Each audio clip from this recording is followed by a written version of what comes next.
Welkom bij Kikker TV met onze nieuwe kikkerles. Vandaag gaan we origami samurai-hoedjes maken. We hebben een papiertje. Ik heb dit keer een oranje papiertje, dat is ook mooi. Maar ik heb één probleem. Ik heb een vierkant papiertje nodig in plaats van een A4'tje. Stef! Oh, daar ben je. Ja. Ik heb een probleem. Oh, Ik heb een vierkant papiertje nodig, maar het is een A4. oké. Oké, ja. Let op. Zo, Kijk, zo Nou. doe je dat. dankjewel. Nou, Ja. echt succes hè. Ja, dank je. Dan gaan we nu weer verder. Zo, nu kunnen we weer verder met onze origami samurai hoedje.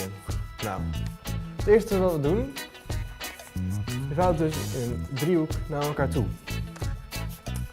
Daarna gaan we dus van de driehoek deze punt naar het bovenste punt verplaatsen.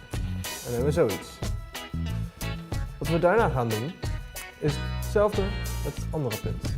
Die plaatsen we ook naar boven toe. Deze vouwen we weer terug naar de overkant. Dus weer door de helft. Kijk. Dan ziet het er zo uit.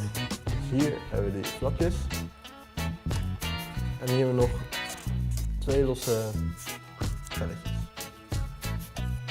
Wat we daarna gaan doen, is het moeilijkste gedeelte.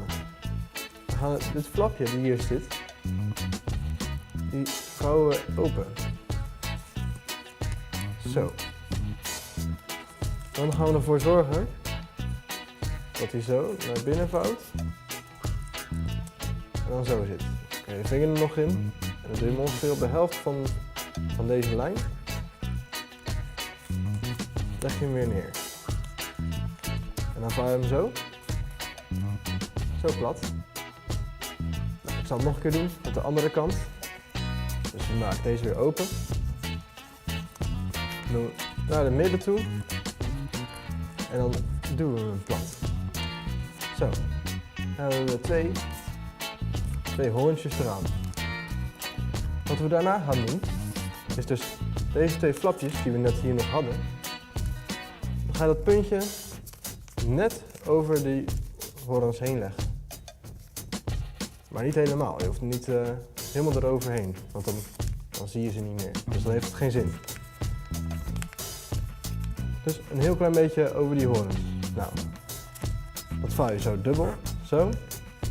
En dan krijgen we dit. Wat we dan gaan doen, want hier is er nog wel een stukje over, die vouwen we er overheen. Zo. Die vouw je dus naar de achterkant toe. Ook 2 keer dubbel, want dan is het niet even groot als de voorkant. Misschien wel 3 keer. Zo. En als je dat hebt gedaan, dan heb je je samurai hoedje.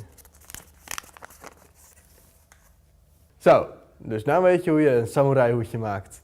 Bedankt voor het kijken en tot de volgende keer. En ik ga naar het geweld.